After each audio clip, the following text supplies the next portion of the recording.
Hello, lovelies.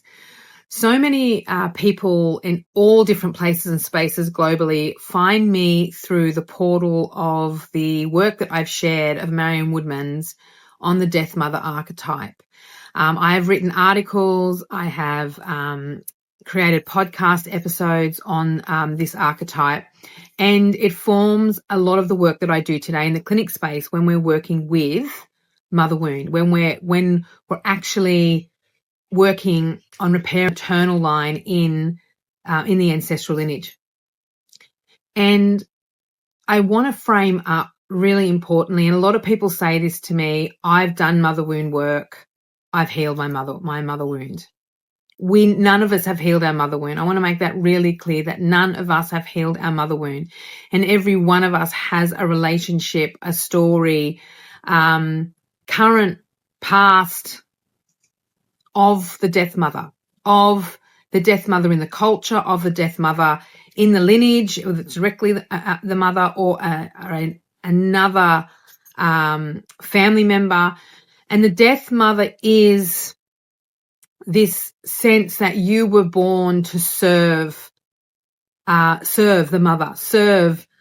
the mother figure, serve the culture, serve the systems of oppression and violence, serve capitalism, that you were born into serve, and that your worth is dependent on how you're a good girl or a good person, how you show up in that, because, it's not just about women doing mother wound work, also men too, and how you obey, how you are validated through external resources and external people to you, in how you behave and how you perform and how you show up and how you serve, or how you dedicate your life to others, to the systems of oppression and violence, to capitalism, to government, to, what we're in right now. There's a nuance where here too, like when we're working with being of service, this is different to being of service. This is literally like my self-worth and who I am as a person is all dependent on what you think and what you feel and what you say about me and how you validate me. And so the death mother energy is all in and around that. And there's so many other pieces to tease out, but the need to have that validation and be born and to be serving something other than you, another person, another system. And what happens is that very critical system or very critical person, if we're going to use this in a relationship context, their own criticism becomes your criticism, and you bring that in as your inner critic. And then you live in this space of constantly criticizing what you say and what you do and others around you, because you then become that death mother. You bring that essence into yourself, and then you start to judge others on how you live, and you measure others' lives by your life, and you start to then also too in death mother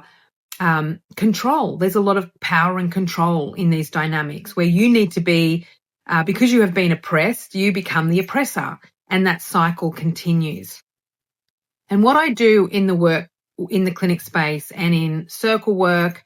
and the podcast, everything that I do is all around you coming back to yourself, coming back to your purpose, your power, your pleasure,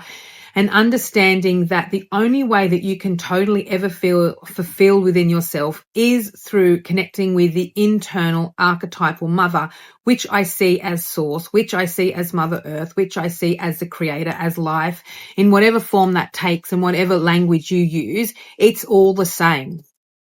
And once we connect with that primordial force, that vast, I am present here, stable always, we then start to take the validation from the other, from the external places, the external people, and we start to resource ourselves within a greater sense of who we are, in a greater sense of what life is and what, how life moves. And we find deeper purpose and stability in that archetypal mother. And I'm just so blown away how people come through this portal from the death mother into the work. And it really is such rich and nourishing work from the roots up and all the way back to restore for matrilineal repair, as well as community repair, as well as nervous system repair and support, and tending to ancestral work and into the collective and in service of even in response of what's happening in the world right now.